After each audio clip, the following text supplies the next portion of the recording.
Bom dia. Vamos dar início ao novo assunto de conhecimentos gerais. Sim, ficou um pouco alto aqui. Cadê? Eu não estou conseguindo baixar. Vai ficar assim.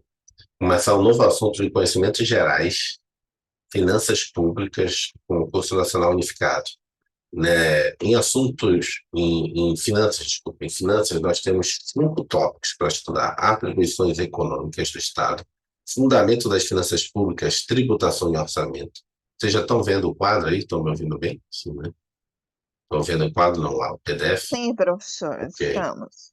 Ó, atribuições econômicas do Estado, fundamentos e finanças públicas, tributação e orçamento, financiamento das políticas públicas, estrutura das receitas e despesas do Estado, noções de orçamento público, que é o plano plurianual, lei de direitos orçamentárias e lei orçamentária anual, federalismo fiscal, lei de responsabilidade fiscal, isso que a gente vai aprender.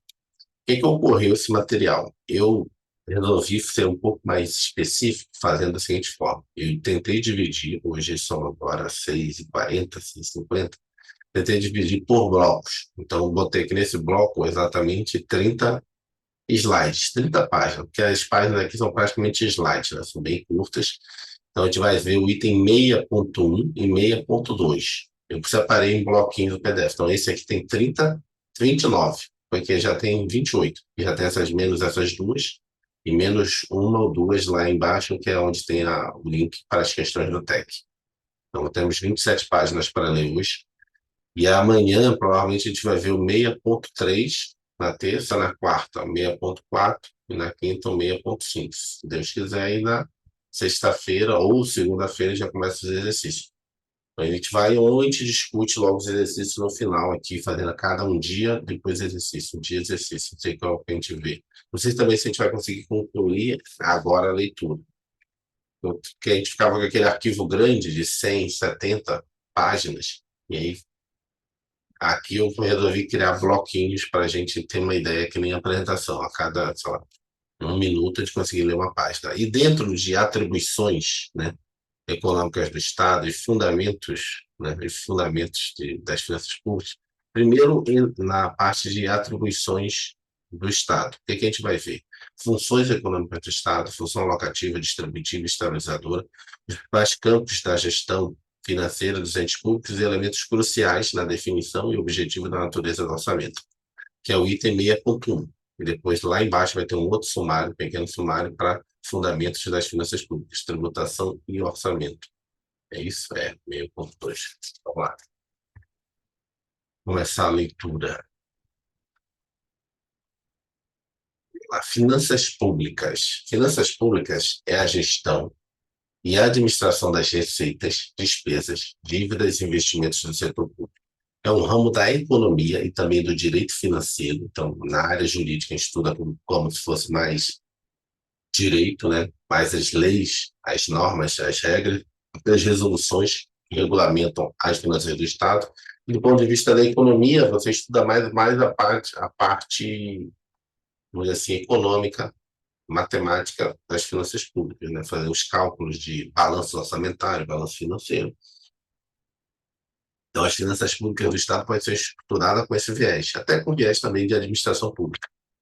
Mas aqui eu vou dar um enfoque mais de direito financeiro, né, e o que é que eu tenho visto que tem sido cobrado. Que estuda como os governos arrecadam e gastam recursos para atender às necessidades da sociedade.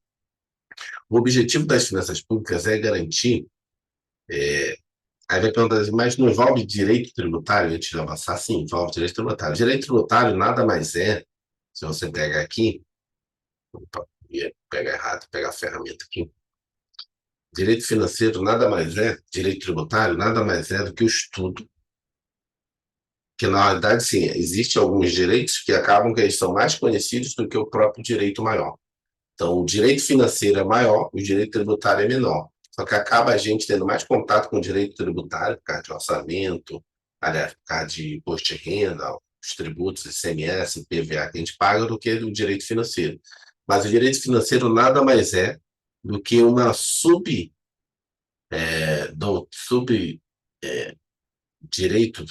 não, uma subespécie do direito financeiro que estuda especificamente essa parte aqui, as receitas. o Estado arrecada, que são os tributos, que não é todas as receitas, é uma receita tributária específica chamada tributo, que se divide em impostos, taxas e contribuições de melhorias. Então, existe um direito específico chamado direito tributário, que estuda só essa parte.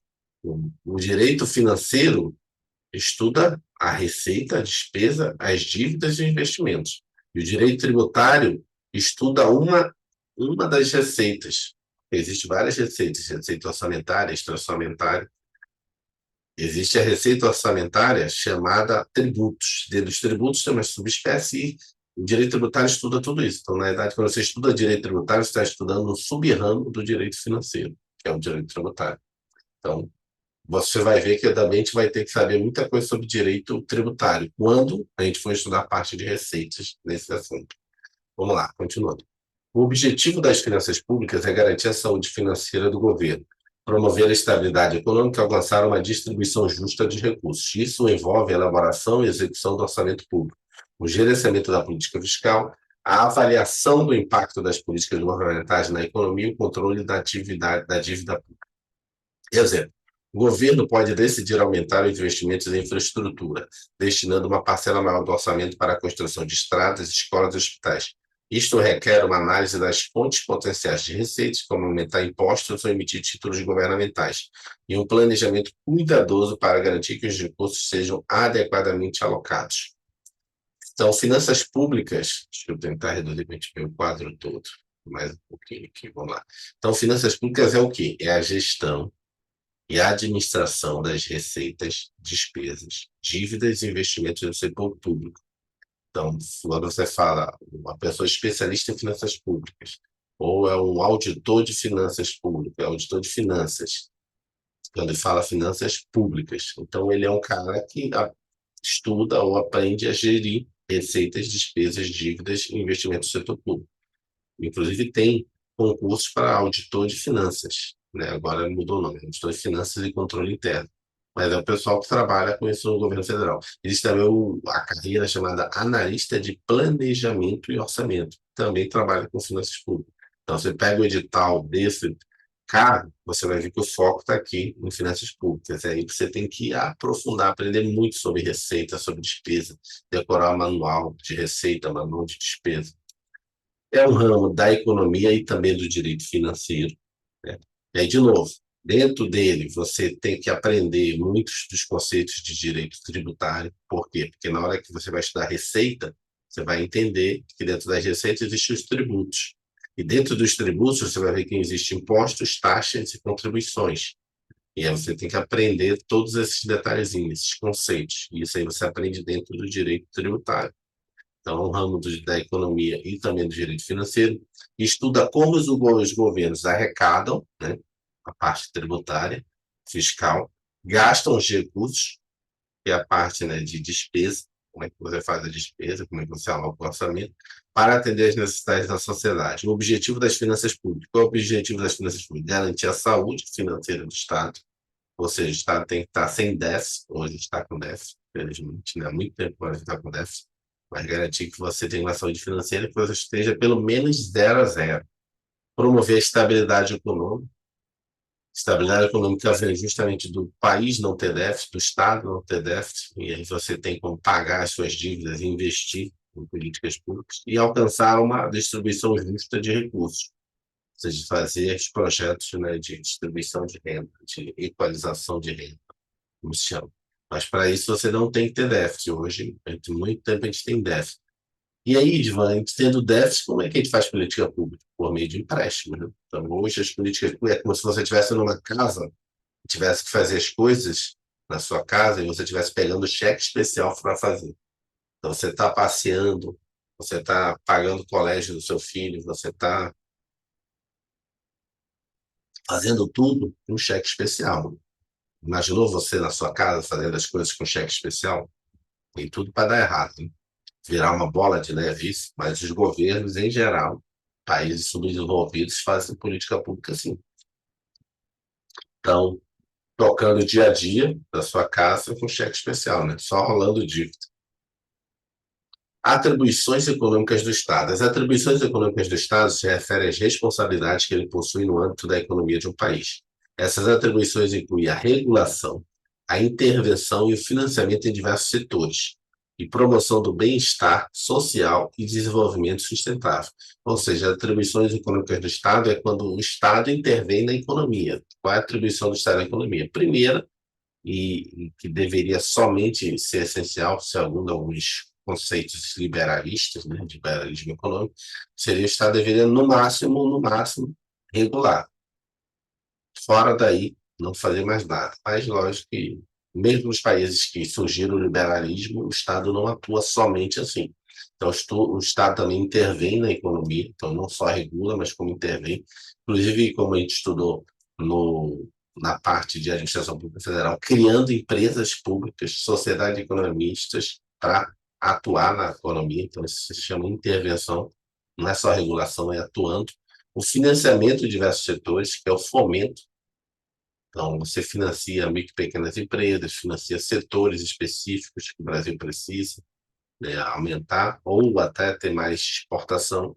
E promoção do bem-estar social e desenvolvimento sustentável. Então, você não pode pensar também em regular, intervir e financiar sem pensar, né, que isso também tem que se perpassar, que a gente falou também na parte sobre diversidade e sobre meio ambiente, que isso tem que passar para as próximas gerações. Então, não adianta não investir na economia, intervir na economia, fazer atribuições econômicas na economia, se você vai degradar o meio ambiente, se você não vai ter uma forma de desenvolvimento sustentável da sociedade, você vai ter muita disparidade, muita desigualdade. Então, existem críticas de determinados modelos, somente nessa parte de financiamento. Tem governos que fazem financiamentos de setores, só que são setores em que você tem os chamados grandes, como é que eles chamavam nesse tipo de interesse, né? Os grandes, não esqueci, as grandes empresas, não me esqueci, é um termo, depois eu lembro. Então, existem setores da economia que eles são perpassados por grandes empresas. Os grandes heróis, não me esqueci agora o termo que eles usavam. Então, já existiu no Brasil, inclusive, estratégias de intervenções econômicas que, ou seja, grandes heróis, grandes, não esqueci, de grandes campeões, né? De grandes campeões, acho que era isso que eu usava o termo. Só que eram pequenas empresas, grandes empresários.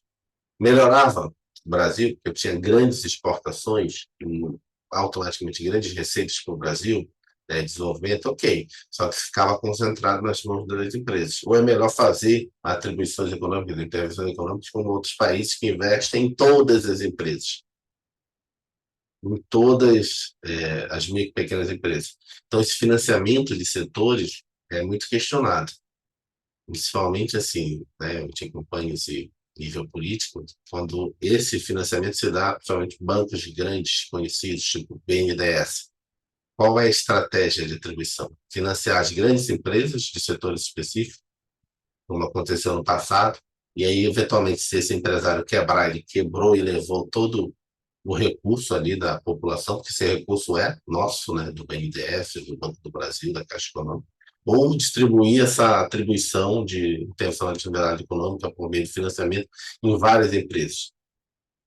Então, essa é sempre uma política a ser pensada, a ser decidida. Então, já teve no passado, tentou por grandes empresas, os grandes campeões. No começo deu certo, depois alguns quebraram e levaram junto o empréstimo, né? Quebrou todo aquele investimento que foi feito nas pessoas. Outros continuaram. Então, a área hoje nossa agrícola de gado bovino foi isso, foi financiamento do Estado. Hoje as pessoas são bilionários, estão na Forbes, mas na verdade foi financiamento do BNDES. Embraer, várias outras grandes empresas do Brasil. Então, o Estado atua na economia no financiamento. Aqui no Brasil fica bem claro quando a gente estuda essa área de financiamento, investimento do BNDES. Exemplo, um determinado governante, tendo visto os eventos internacionais de grande porte que ocorreram na cidade, decidiu intervir na economia e fomentar os investimentos na iniciativa privada, cobrando taxa de juros irrisórias pelos empréstimos que resultarão na construção de novos hotéis nessa cidade. Nesse caso, a intervenção do governante ao cobrar taxa de juros irrisórias pelos empréstimos possibilita que a iniciativa privada tenha acesso a recursos a um custo mais baixo, incentivando assim os investimentos na construção de novos hotéis. Essa ação busca fomentar o crescimento econômico da cidade, estimulando atividades, financiamentos e investimentos privados. Portanto, o fomento descrito neste exemplo é, na verdade, uma atividade de financiamento realizada pelo governo. Correto, né? Esse é o exemplo que a gente usa também no modelo nacional nosso. Você vai lá, tem uma grande empresa, precisa de investimento, você pega onde? No financiamento do Estado, Banco Público, tem o BNDES, Banco do Nordeste, Banco da Amazônia, tem Banco, acho que me esqueci agora do Rio Grande do Sul, me esqueci, acho que é Baneste, não me lembro, Baneste, não sei. Então, é dessa forma o governo intervém na economia, faz essa atribuição econômica, fazendo empréstimos subsidiados. Uma das principais funções econômicas do Estado é a regulação dos setores econômicos, visando garantir a equidade, a eficiência e a competitividade do mercado.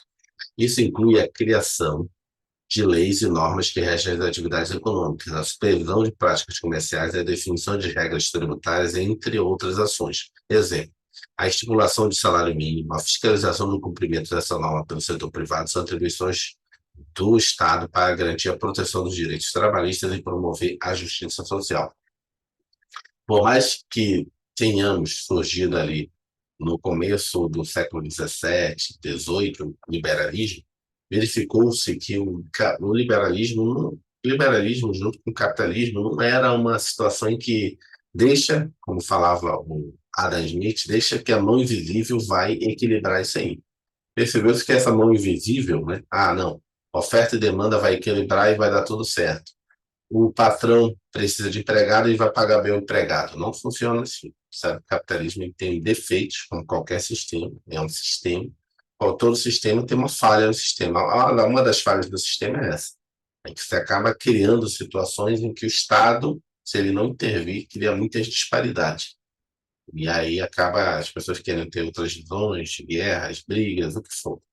Vira o imperialismo, a gente já viu as guerras da Segunda Guerra, Primeira Guerra Mundial, foi guerras do capitalismo já, né? Guerras desse sistema capitalista. Não só disso, mas em especial disso. Então, a regulação econômica, mesmo que alguns critiquem, não, o Brasil tem que ser totalmente liberal, totalmente, não deve intervir na economia, mas isso é uma falácia, porque até os países, na verdade, assim, e acaba por causa de ideologias também políticas, as pessoas também defendem isso, só que não estudam, só defende porque é falado, não para pensar e dizer, vem cá, se fosse realmente assim, por que um país onde, inclusive, surgiu o liberalismo econômico, eu sou dessa visão política, de esquerda ou de direita, eu sou liberal. Aí defende uma situação, não, tem que vender todas as empresas estatais, tem que fazer isso e aquilo outro. Mas por que países onde surgiu essa teoria, por exemplo, Inglaterra, não fazem isso? Porque países extremamente liberais, são tidos como liberais, Estados Unidos, eles também não deixam, vamos dizer assim, alavancar a economia. Porque, na realidade, no final das contas, isso não vai funcionar esse sistema. Ele tem os defeitos dele. Então, você precisa, ainda que seja, né, mais ou menos, o Estado intervir. Lá nos Estados Unidos, que é o país mais liberal do mundo, eles socorreram as grandes empresas quando as empresas estavam em crise. As grandes empresas americanas. Quando você vê os Estados Unidos proibindo o TikTok, dos Estados Unidos proibindo não sei o quê, na verdade está fazendo isso, intervenção econômica. Por quê? Porque as maiores empresas dele, YouTube pode quebrar, Facebook pode quebrar, então não tá uma questão ideológica porque aquele aplicativo é de um país comunista. Não, ele está preservando a empresa dele, fazendo intervenção econômica, por isso que ele não quer o TikTok, por isso que ele quer tomar conta de Taiwan. Taiwan não é por causa de ideologia, é por causa de questões de chip, questões de várias outras coisas que você for estudar. Então, intervenção econômica no Estado, regulação econômica não é uma coisa assim, não, porque é um Estado comunista, porque é um Estado não sei o que, não.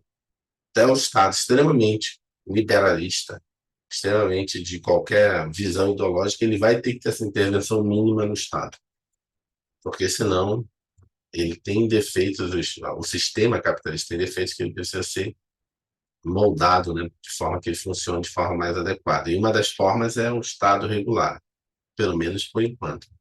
Não tem outra visão que consiga verificar como a gente consegue resolver algumas, vamos dizer assim, deficiências do capitalismo.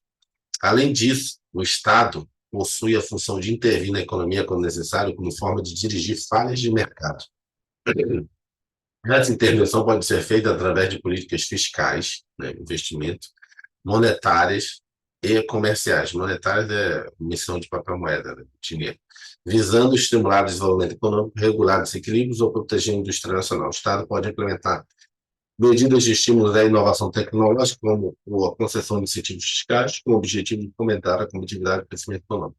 Uma das falhas do capitalismo, né, que a gente chama de falhas de mercado, é que, como ele visa exclusivamente o lucro, ele acaba degradando, como degradou no passado, né, áreas, né, principalmente a área ambiental. Mas existem situações, por exemplo, que o retorno daquilo é muito pequeno. E aí, no capitalismo, custo-benefício, você não tem, né, retorno sobre aquilo, você não vai ter investimento naquilo. Então, isso é chamado de uma falha de mercado. Você acaba tendo que criar os chamados bens públicos, bens onde que o Estado vai ter que produzir aquele bem. Então, por exemplo, um caso típico de falha de mercado no sistema capitalista são situações onde o retorno é muito pequeno e o empresário resolve não investir. E acaba surgindo o chamado bem público, estudando economia. Por exemplo, a área postal no Brasil, em tese, pode ser feita com iniciativa privada, mas tem falha. Como o sistema tem falha, o que acontece?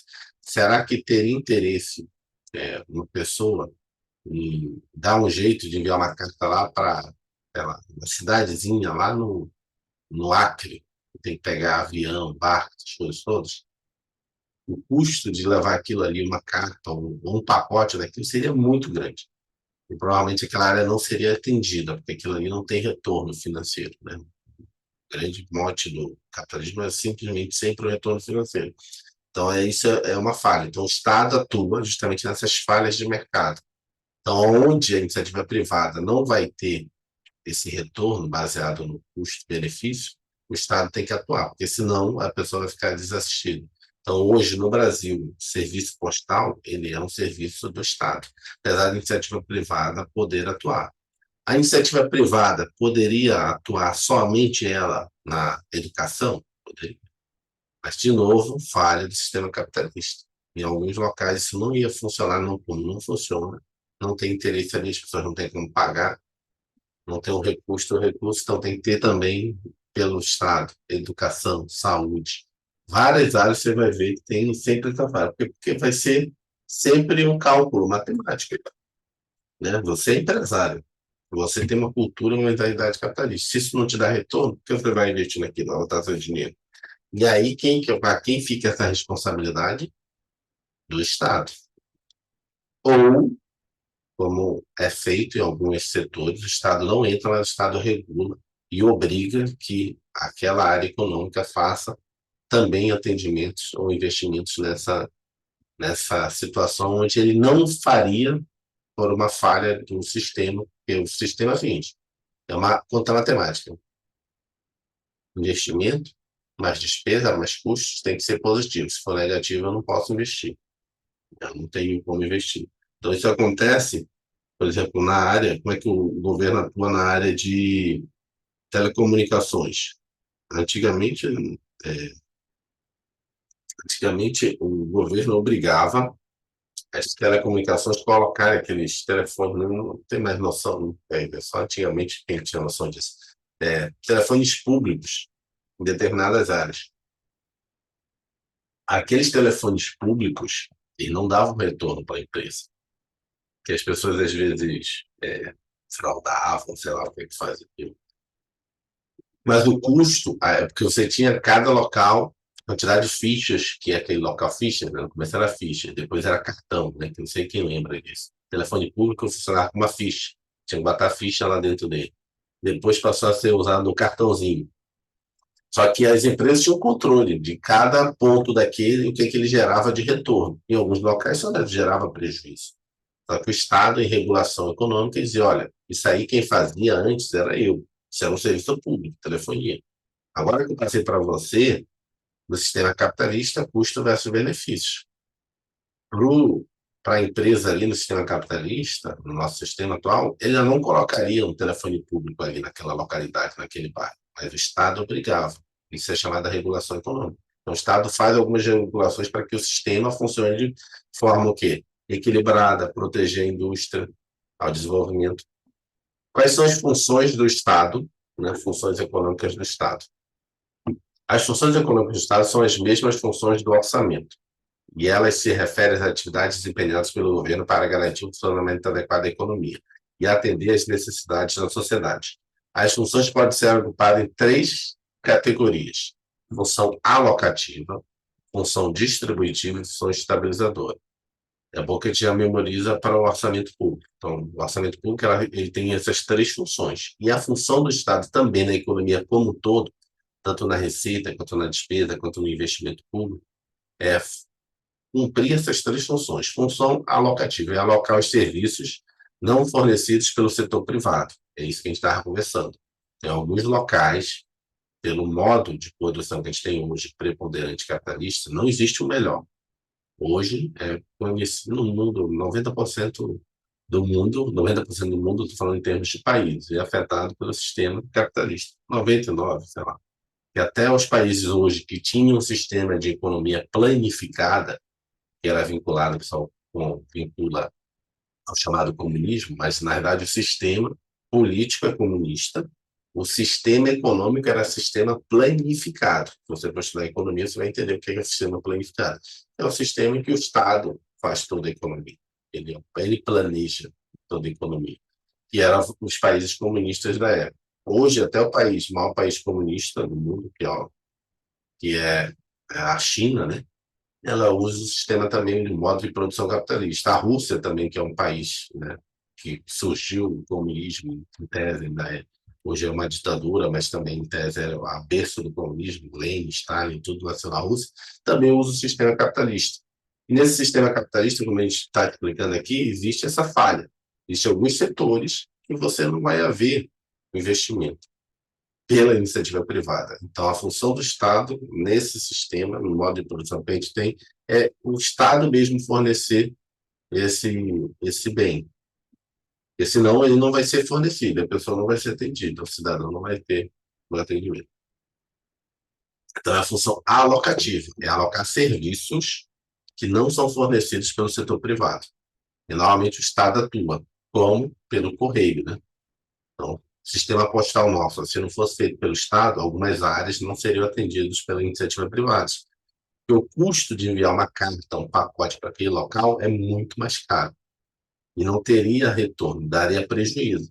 Então, alguns locais, o Estado tem prejuízo só para que a pessoa tenha o atendimento daquele serviço público, por incrível que pareça. Na área postal funciona assim. Então, o Estado vai lá e manda lá no Roraima, Rondônia, mas para que aquele cidadão tenha o mesmo direito do que o cidadão que mora no Centro-Oeste, no Sudeste. A função distributiva é distribuir renda para diminuir as desigualdades. Nesse caso, né, na parte de finanças públicas ou na parte do orçamento, é quando você faz esses programas sociais. É simplesmente distribuição de renda, que a pessoa não tem acesso a oportunidade, a emprego, essas coisas todas. E a pessoa tem que ter, pela nossa Constituição e pelo nosso sistema, um mínimo existencial. Então, uma das funções econômicas do Estado, a função de orçamento, é fazer uma distribuição de renda, né? Principalmente para diminuir a desigualdade. E a estabilizadora de estabilizar a economia. Muitas vezes o Estado vai ter que ter prejuízo para que as empresas não quebrem. Os Estados Unidos fez isso, todo mundo faz isso. Não adianta dizer, mas só o Brasil faz isso, que só corre banco, que só corre empresas. Não. Estados Unidos, as empresas, grandes empresas, General Motors, americanas, várias empresas iam quebrar em 2007, 2008. Barack Obama foi lá e investiu, botou, deu o dinheiro de graça. Na pandemia foi feito isso. Todos os países fizeram isso na pandemia. Todos os países do mundo. As empresas fecharam na pandemia, somente as médias, pequenas empresas. Todos os países deram dinheiro. E no Brasil não foi diferente. Então, um dos objetivos é a estabilização da economia. Você não pode deixar a sua economia, seu país quebrar, até porque é ela que gera impostos para pagar servidores públicos, saúde, educação, segurança, tudo. Se a economia quebrar, quebrou o país. Então, você tem que estabilizar a economia. Se a economia, os juros está ficando muito alto e está desestabilizando, sei lá, a inflação, está desestabilizando a taxa de câmbio, o Estado tem que atuar. Lógico que, às vezes, de novo, sempre vai haver críticas, mas aí Você está fazendo isso com dólar porque favorece o setor agrícola. Você está fazendo isso com dólar porque favorece o setor. Mas é uma função do Estado ficar monitorando isso, taxa de câmbio. Agora, quando ele faz uma política que acaba favorecendo um grupo específico, ok, pode haver crítica da imprensa, essas coisas todas, mas é a função do Estado. É bobagem ficar falando, o Estado não deveria fazer isso. Mas o mundo todo faz isso. Todos os estados, todos os países, todos os governos têm a função alocativa, distributiva e estabilizadora.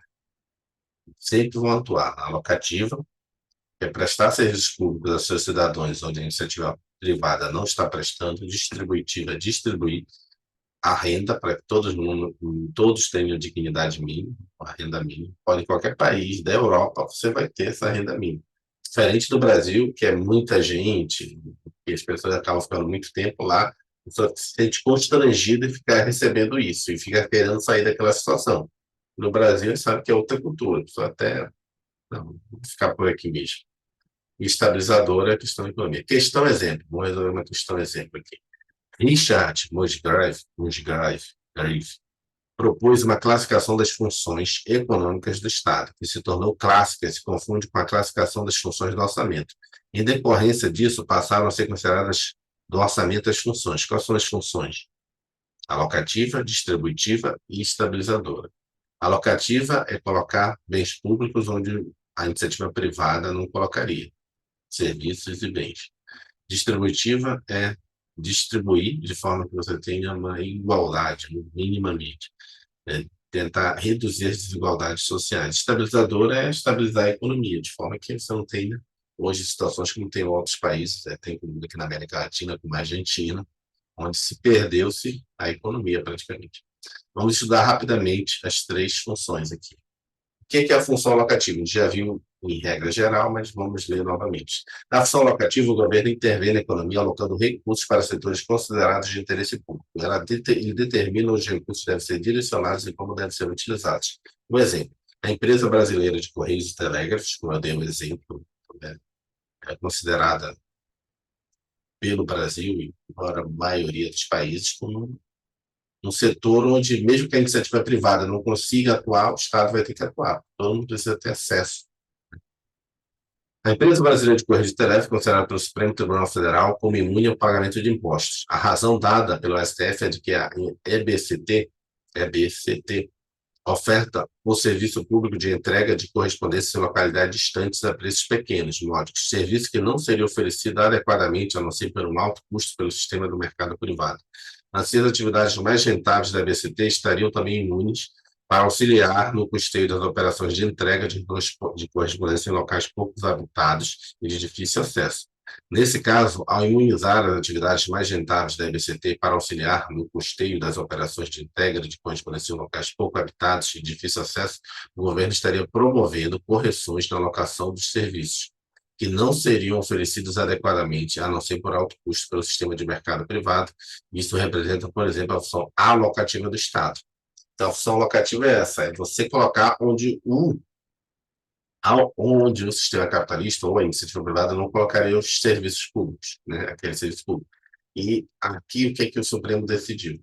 Essas empresas que atuam, a gente viu lá, né, as empresas da administração indireta, empresa pública, sociedade de economia mista, que atuam prestando serviços públicos, que é justamente a intervenção do Estado na economia, elas são imunes ao pagamento de impostos.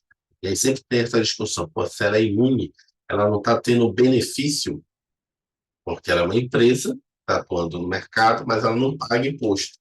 Mas o que é que o Supremo Tribunal Federal explica? É porque como ela tem prejuízo em outras operações, o não pagamento naquelas ações que ela faz, em que ela, em tese, tem lucro, ela não paga imposto sobre aquele lucro que ela está tendo em outras operações, justamente para financiar aquelas em que ela vai ter prejuízo. Né? Porque na hora que fazia a equalização, ela teve pelo menos 0 a 0. Uma lógica razoável, né? Que você vai ter prejuízo em algumas operações, que nas operações em que você tenha lucro, você não pague imposto. É porque você também né, é o Estado. Então, a função alocativa tem 4 pontos. Promover correções na alocação dos serviços não fornecidos pelo setor privado. 2. Oferecer bens e serviços públicos que não seriam oferecidos pelo mercado privado. ou seriam em condições ineficientes. 3, criar condições para que bens privados sejam oferecidos no mercado, devido ao alto risco, custo e pelos produtores. Corrigir imperfeições nas falhas de mercado, oligopólios e monopólios. A função locativa possui como objetivos corrigir os efeitos negativos de externalidades, ou seja, corrigir os efeitos indesejáveis que a atividade econômica pode causar sobre terceiros, por exemplo, efeitos sociais, econômicos e ambientais indiretamente causados pela venda de um produto ou serviço. 2, determinar os tipos e quantidade de bens públicos a serem providos para a sociedade. 3, definir o valor de contribuição de cada cidadão para financiar os serviços públicos, prover os serviços públicos que foram escolhidos pela sociedade indiretamente por meio da escolha dos governantes via sistema eleitoral, investir na infraestrutura por gerarem benefícios sociais e externalidades positivas, né, para toda a sociedade. Isso é a função alocativa, a função distributiva. Gente, quando eu estou falando falha de mercado, problemas do capitalismo, não estou dizendo que eu sou contra o capitalismo, não, pelo contrário. Quem estudou administração na faculdade sabe que é o melhor sistema que existe. Mas todo sistema existe falhas. Os outros sistemas que surgiram foram muito piores, tanto é que o capitalismo se predomina no mundo. Então, tivemos sistema feudalista, sistema mercantilista, tivemos sistema de economia planificada, que é o sistema comunista. Nenhum deles funciona melhor do que o capitalismo. O capitalismo assim, é o melhor de todos, mas tem, de novo, as suas falhas. Uma hora a gente vai encontrar um tipo de capitalismo, um tipo de modo de produção, esses são modo de produção da economia em que não tenha defeitos, né, falhas. E ao momento, existem estudos para isso. Se você digitar na internet, no YouTube, você vai ver estudos de como o capitalismo deveria ser. Fora que existem ainda alguns capitalismo assim, o que chama que seria capitalismo, ainda são piores ainda, que não é o nosso aqui no Brasil. Existem, por exemplo, capitalismo na China, capitalismo lá é capitalismo, mas é um tipo de capitalismo. O nosso capitalismo também aqui no Brasil também tem mais falhas do que outros capitalismos. Nosso sistema é um capitalismo praticamente estatal em alguns setores. Então, é o Estado fazendo o próprio capitalismo. Então, surgem mais deficiências ainda. Função distributiva. Na função distributiva, o governo realiza a redistribuição da renda e riqueza na sociedade. Ele implementa políticas e programas para melhorar o acesso a serviços básicos, como saúde e educação, para garantir que grupos mais vulneráveis recebam apoio financeiro adequado. Um exemplo é a implementação de um programa de transferência de renda para famílias de baixa renda. Exemplo 1. O governo pode realizar ajustamento na redistribuição de renda e da riqueza do país, utilizando instrumentos como transferências, impostos e subsídios. Por exemplo, o Estado pode tributar indivíduos de alta renda e utilizar os recursos captados para o financiamento de programas para a parcela de baixa renda da população. Exemplo 2. Com o intuito de aumentar a taxa de escolaridade na região X do país, o governo contemplou em seu orçamento ações vinculadas a programas educacionais na região. Essas ações serão financiadas por meio de recursos captados por meio da cobrança de impostos em características progressivas nas regiões mais ricas do país. Nesse caso, podemos afirmar que as ações se relacionam diretamente à função distributiva. A função distributiva nada mais é do que você distribuir recursos de forma a beneficiar determinados setores, tanto da população, quanto da sociedade, quanto do empresariado, da economia, de forma que você tenha uma nova distribuição de riqueza. Isso ocorre no Brasil, principalmente com. A gente também já conversou sobre isso. Sudã, Superintendência de Desenvolvimento da Amazônia, SUDEC, Superintendência de Desenvolvimento do Centro-Oeste, e a SUDEM, Superintendência de Desenvolvimento do Nordeste. E tem os fundos também, que é o dinheiro. Então, tem o fundo da Amazônia, tem o fundo do Centro-Oeste, né, o Fundo de Desenvolvimento, tem um que é o chamado FNDE, FNO, Fundo de Desenvolvimento do Centro-Oeste e Fundo de Desenvolvimento do Nordeste. São os 3 fundos que existem no Brasil. Existe uma briga de criar fundos que não faz muito sentido para o Sul e Sudeste, mas eles não precisam, porque esses fundos e essas previdências foram feitas para desenvolver essa desigualdade, porque, historicamente, Centro-Oeste, Nordeste e Norte são as 3 regiões menos desenvolvidas do país. O Sul e o Sudeste sempre foram desenvolvidos, por uma questão até histórica no Brasil. Aí tem que estudar a história do Brasil, sobre como ocorreu o desenvolvimento econômico do Brasil, da indústria cafeeira, a indústria, né, de mineração, essas coisas. Tem que pegar desde lá do Império, mostrando que isso foi um desenvolvimento histórico do Brasil, que agora você tem que equalizar, fazer essa equalização com esses fundos. Função distributiva, portanto, busca fazer correções na distribuição de renda, tornar a sociedade menos desigual por meio de tributação, transferências unilaterais, subsídios, incentivos fiscais e alocação de recursos em camadas mais pobres da população. Então, você percebe que a função distributiva não é só nessa área aqui, no Bolsa Família, no que for. Também no incentivo fiscal, você também está fazendo função distributiva, nos subsídios. Qual é a diferença entre incentivos fiscais e subsídios? Incentivos fiscais é você simplesmente deixar de cobrar tributos. Você, ó, determinado período aqui, durante 10 anos, se você vier para cá, você não vai pagar ICMS, isso é incentivo fiscal. Subsídios é você, Estado, dar dinheiro. Você subsidiar. Não é você deixar de cobrar, é você, às vezes, dá dinheiro, você subsidia, né? Então, você vai lá e vai comprar agrotóxicos. O agrotóxico custa, sei lá, R$ 10. Para determinados, né, produtores, ele vai custar 5. E os outros 5 quem vai pagar? É o Estado. O Estado subsidia a compra daquilo. Trator, custa quanto?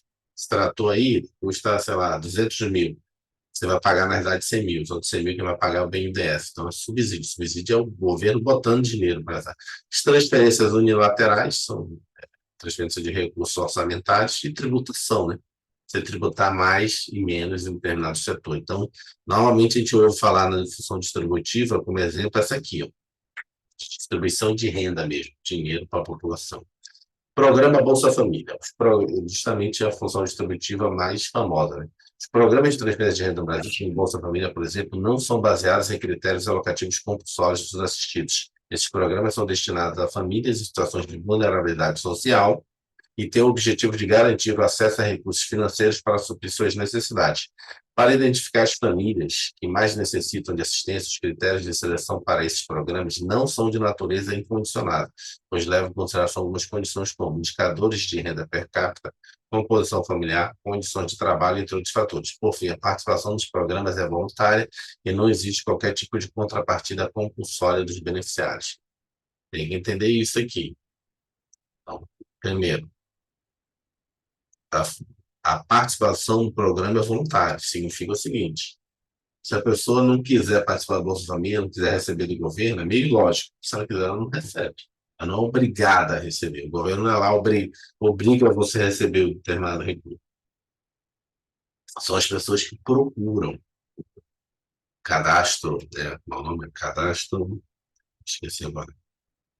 Também lembrei que o cadastro principal, o Bolsa Família, cadastro único, acho que é cadastro único, não. Cadastro único, é É o isso mesmo. cadastro único. Cadastro único. Primeiro é o cadastro único, depois tem outros cadastros que você vai fazer. Então, não necessariamente uma pessoa que esteja no cadastro único ela recebe Bolsa Família. Primeiro é o cadastro único, tem várias etapas. Então, tem muita gente confunde, acha que toda pessoa que é humilde está recebendo Bolsa Família. Não, nem todo mundo. Tem gente que se vira, né? Vai se virar e não vai lá buscar do governo. Tem gente que faz os dois, recebe do governo e continua se virando. Virando é uma palavra muito boa, não, porque tem história aqui, mas continua trabalhando. Então, um dos problemas que tinha lá no Ministério da Economia, quando eu estava lá, era se a pessoa que era MEI poderia receber Bolsa Família. Aí depois foi várias discussões e tal, no final autorizaram. Quer dizer que a pessoa é MEI, que ela não tenha necessidade de receber o Bolsa Família. MEI é o microempreendedor individual. Acabou que foi ficando, e ficou. Função estabilizadora. A função estabilizadora, o governo busca manter a estabilidade da economia e evitar flutuações econômicas prejudiciais. Ele utiliza instrumentos fiscais, monetários e cambiais para controlar a inflação, o desemprego e garantir a estabilidade econômica. O objetivo é minimizar os impactos negativos e promover a recuperação econômica. Então, para quem era extremamente liberalista, começou a perceber que não dá para dizer, ah, não, deixa que a mão invisível funcione. É que eles são bem liberalistas econômicos. Quando veio a pandemia, eles entenderam que realmente precisa, sempre vai precisar do Estado para minimamente ajudar a economia, porque senão todos os países do mundo teriam quebrado na pandemia, né? Porque se não fosse o Estado, né, colocaria, ajudar as micro e pequenas empresas, médias empresas, até as grandes, algumas grandes, né, que tiveram ajuda, não teria sobrevivido a economia mundial. Quer dizer, apesar dela estar se recuperando. Então, a função estabilizadora é isso, é você não deixar, simplesmente essa palavra, não deixar quebrar a economia. E como é que você deixa quebrar uma economia? Inflação alta, desemprego alto, né? Taxa de câmbio alta. Então, você tem um câmbio, que, sei lá, os países mais clássicos agora estão passando por essa dificuldade, inflação e câmbio, Venezuela e Argentina. Você tem um desequilíbrio lá. Aqui no Brasil, a gente tem muito tempo longe disso. Mas eu não sei com quem eu estava conversando, que ele falou que na época, só mais velho, ele falou que na época dele, nessa época que tinha essa inflação muito alta no Brasil, que nem na Argentina, já chegou ao ponto de você ir de manhã no mercado, acho que a Neila, né, que eu acho que é um pouco mais, até, já tem uma certa idade, não vou falar um pouco mais velha, mas deve ter pego essa parte, o Luiz também. E foi de manhã Peguei. no mercado e de tarde já era outro valor. Vocês nem isso, já era outro valor e à tarde outro valor. Muito louco, né? Imagina. Você vai no mercado, não comprou o produto, aí não, vou comprar e volta lá no mercado, não, já é outro valor. Mas como vem aqui de manhã? Você foi de manhã no negócio, de tarde já era outro valor o negócio. Hoje no Brasil é meio impensável para a gente, né? Uma situação, quer dizer, impensável, mas não impossível, né? A gente está vendo aí Argentina, Venezuela, vários países aqui da América Latina estão com essa situação, assim. Aqui tem uma inflação, mas é mínima, né? De um mês para o outro você vê diferença. De repente, uma semana você vai, na outra semana já está mais caro, mas depois baixa, volta. Mas você pensar que você foi de manhã, não comprou o leite, não comprou o café, o açúcar, ou o ovo, e de tarde você vai lá e o negócio já está, sei lá, 50% mais caro às vezes. Imagina. Você vai lá, o açúcar estava X, R$ 10, chega lá já está 20. Você, caramba, como? De tarde, né? Vamos lá, exemplo 1. Um exemplo prático da função estabilizadora é quando, em situações de recessão econômica, o governo adota medidas expansionistas, como aumento de gastos públicos e redução de impostos para estimular a demanda agregada, impulsionar a atividade econômica. Essas ações visam evitar a redução ainda maior da demanda e emprego, buscando estabilizar a economia e impulsionar a recuperação. Eu colocaria, além da recessão econômica, um exemplo, por exemplo, pode cair na prova do dia 5, é a questão de pandemia. Então, você vai usar muito essa função estabilizadora numa pandemia, numa situação, né, de calamidade pública. Então, você vai estar justamente o quê? Você vai aumentar o gasto público, financiar determinados setores para justamente reduzir impostos. Muita gente deixou de pagar imposto. Teve empresa que deixou de pagar até luz, né? Foi proibido cortar luz nesse período para algumas empresas. Senão a empresa iria quebrar, tem que pagar, você não está faturando, tem que pagar água, luz, telefone, tudo. Então, você utilizou muito aqui no Brasil na pandemia também, essa função do Estado. A Pode Caixa falar. Econômica, por exemplo, não cobrou multa dos contratos de penhor durante a pandemia. Teve muitos programas, né? Muitos programas. Teve um programa que era o PS, esqueci o nome do outro, em que você, se você mantivesse pagando seu funcionário, você recebia um recurso financeiro do Estado, né? Um financiamento, com taxa de juros da. Teve também o PRONAMP, Programa Nacional de Apoio à Micro e Pequena Empresa, recebia uma taxa de juros a 3, dava 3,25 ao ano. 3,25 ao ano. Era, na verdade, só a Selic que você pagava. Ou seja, você estava pegando dinheiro de graça, né? Lógico, Porque tinha que foi pagar. muito difícil conseguir esse Conseguir. Pronamp. É, O mas banco normalmente manipulavam para. não queria ceder, né? Queria pegar, mandar, dar um empréstimo dele, né? E na maioria das vezes ele direcionava o Pronamp para os clientes que era interessante para eles. Uhum. Exemplo 2. Outro exemplo é quando o governo utiliza suas políticas fiscais e monetárias para controlar a inflação. Em período de alta inflação, o governo pode adotar medidas restritivas, aumentando o imposto e reduzindo os gastos públicos, a fim de diminuir a demanda agregada e controlar a inflação. O que é a demanda agregada? A demanda agregada é a quantidade total de bens e serviços que todos os setores da economia, como consumidores, empresas e governos, estão dispostos e são capazes de comprar em um determinado período de tempo, a um determinado preço. Ela representa a demanda total da economia, demanda total da economia como um todo. Ou seja, demanda agregada é tudo aquilo que está sendo comprado pelas pessoas, pelas empresas, pelo governo, ou seja, os três grandes agentes da economia. A gente, aqui nós, cidadãos, pessoas, o governo que compra e as empresas também que compram. Isso é a demanda agregada. Piso. O Estado aloca a produção de bens e serviços, distribui os recursos e estabiliza a economia. Ou seja, ele botou para você lembrar quais são as três funções. Uma função é alocativa, que aloca a produção de bens e serviços. Distribui o quê? Recursos e estabiliza quem? A economia. Então, você nunca vai, com esse bizu aqui, lembrar quais são as três funções do Estado. Primeira função, estou falando do Estado nas finanças públicas. Não é só essas funções que o Estado tem, mas aqui, na isso que a gente está estudando, finanças públicas, orçamento público. Quais são as três funções do Estado? Alocar os bens e serviços, distribuir os recursos e estabilizar a economia. As funções do Estado. Se o Estado fizer bem isso aqui, pode ter certeza que o país vai crescer. Os principais campos da gestão financeira dos entes públicos. A administração financeira dos entes públicos é composta por quatro campos fundamentais: orçamento, administração financeira ou tesouraria, crédito e contabilidade. No campo do orçamento é realizado o planejamento e controle dos recursos financeiros disponíveis para a execução de projetos e programas governamentais. É por meio do orçamento que são estabelecidas metas de gastos e receitas do ente público. Um exemplo seria a elaboração da lei orçamentária anual, onde são determinados os investimentos em áreas como saúde, educação, infraestrutura, entre outros. No campo da administração financeira ou tesouraria, ocorre o gerenciamento dos recursos financeiros do ente público. Isso envolve a captação de recursos, o controle dos gastos e realização de investimentos.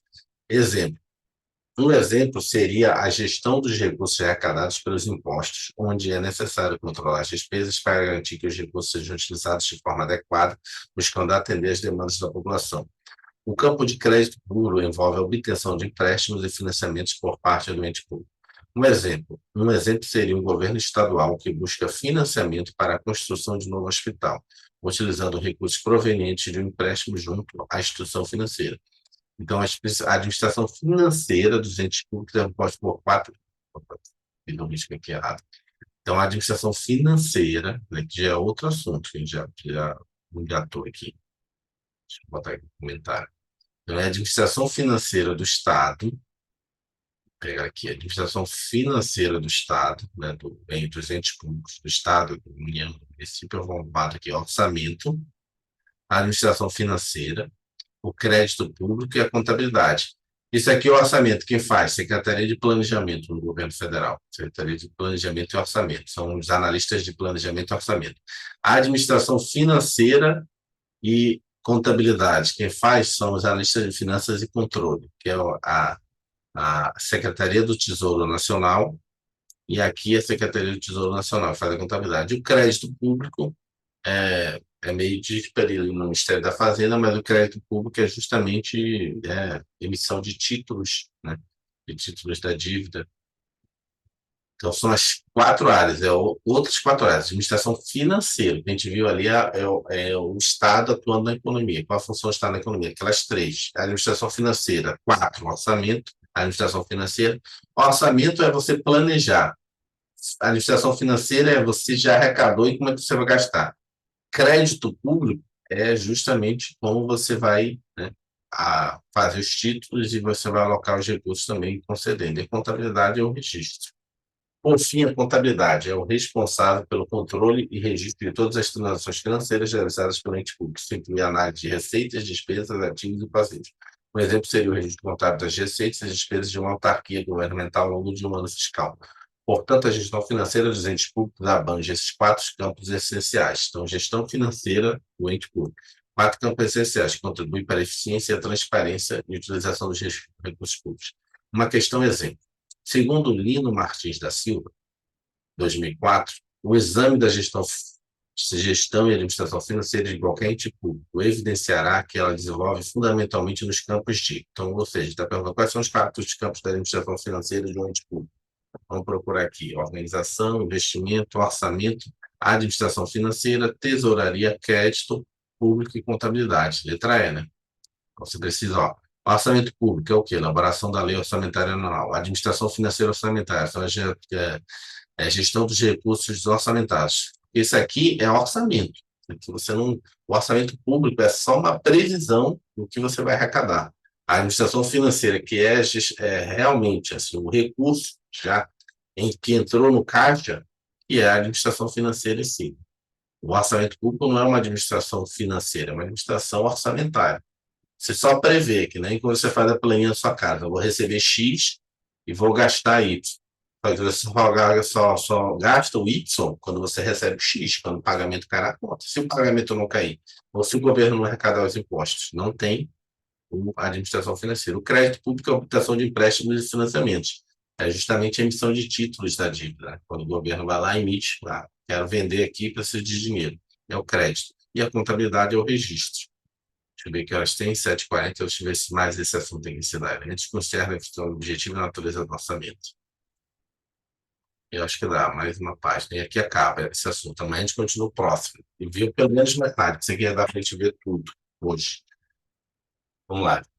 Elementos cruciais na definição do objetivo e da natureza do orçamento. O governo deve considerar 4 elementos principais ao definir os objetivos e a natureza do orçamento. O primeiro elemento enfatiza a importância de uma reflexão qualitativa no planejamento de longo prazo. Isso implica considerar as implicações e consequências da decisão orçamentária sobre o futuro do país. Um exemplo dessa abordagem seria o governo, que, ao elaborar o orçamento, leva em consideração não apenas as necessidades atuais, mas também projeções futuras.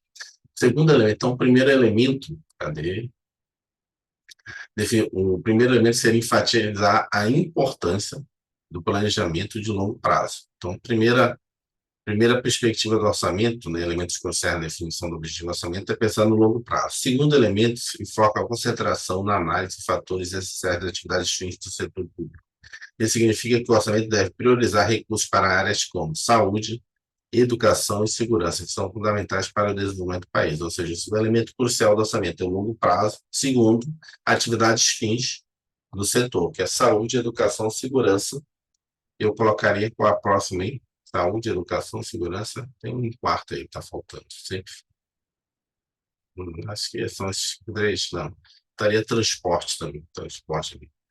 As 3 áreas principais de qualquer local, né? Saúde, educação, segurança e transporte, mobilidade urbana. Um exemplo dessa abordagem seria o governo, que, ao elaborar seu orçamento, deve priorizar recursos para áreas prioritárias como saúde, educação e segurança, a fim de impulsionar os fatores essenciais das atividades fins do setor público.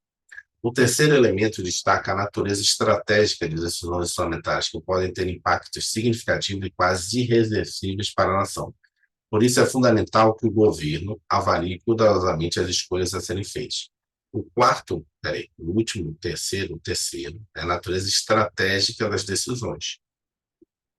Então, primeiro é pensar no orçamento no longo prazo. Segundo, a atividade fim do governo. Terceiro, ter uma natureza estratégica. O quarto e último elemento, quando você vai elaborar um orçamento, o processo orçamentário deve prevalecer sobre planos que dele derivam. Isso significa que é essencial ter um processo dinâmico e adaptável, que permita ajustes e revisões constantes para garantir as eficiências dos gastos públicos. Ou seja, ele tem que ser um orçamento flexível. Se tem lá o plano, vou gastar assim, mas se você não arrecadar, você tem que segurar. Né? Não, eu prometi que ia fazer isso, agora vou ter que fazer. Então, tem que ter essa dinâmica adaptável e ajustável. Um exemplo dessa abordagem seria um governo que, ao elaborar seu orçamento, leve em consideração não apenas as necessidades atuais, mas também as projeções futuras. Ele reserva recursos para investir em infraestrutura e tecnologia, a fim de impulsionar o crescimento econômico e melhorar a qualidade da vida dos cidadãos a longo prazo. Além disso, o governo também prioriza áreas como educação e saúde, reconhecendo sua importância para o desenvolvimento sustentável do país. Esse exemplo não se adequou muito, não, mas é um exemplo de tudo que ele falou. Então, o governo deve pôr em realce 4 elementos principais na definição do objetivo e da natureza do orçamento. Tais elementos são os seguintes: a importância da reflexão essencialmente qualitativa e futura do longo prazo do orçamento. Então, pensar na qualidade do orçamento, né, que vai ser gasto, e no longo prazo, a concentração de análise de fatores essenciais da atividade fins da administração pública, que é o quê? Saúde, ele botou aqui, educação, e pegar o negócio aqui, e segurança. Entenderam aqui, né? Escrevi aqui meio letra de médico, mas natureza estratégica das decisões e o predomínio do processo sobre os planos que dele derivam. Ou seja, mais importante o processo adaptável do que o plano. O plano não é fixo. E aqui seriam as questões. A gente não vai fazer agora, vamos deixar para fazer quando acabar esse primeiro, pelo menos esses 30, porque aqui a gente já vai ver a parte de tributação, fundamentos das finanças, porque é o item 6.2. A gente acabou aqui o 6.1. São os fundamentos de finanças públicas. E depois vai ver o 6.2, que é, opa, não é a gente viu aqui atribuições do Estado. Então, amanhã a gente vai ver fundamentos de finanças públicas, a parte de tributação e orçamento, que é justamente aqui. Okay? Amanhã a gente vai ver aqui a tributação e orçamento. É o item 6.2. Então, o que a gente viu hoje foi 6.1, amanhã 6.2. Fundamentos das finanças públicas e tributação. Então, está dentro do esperado. Tinha atrasado muito. Deixa eu interromper aqui.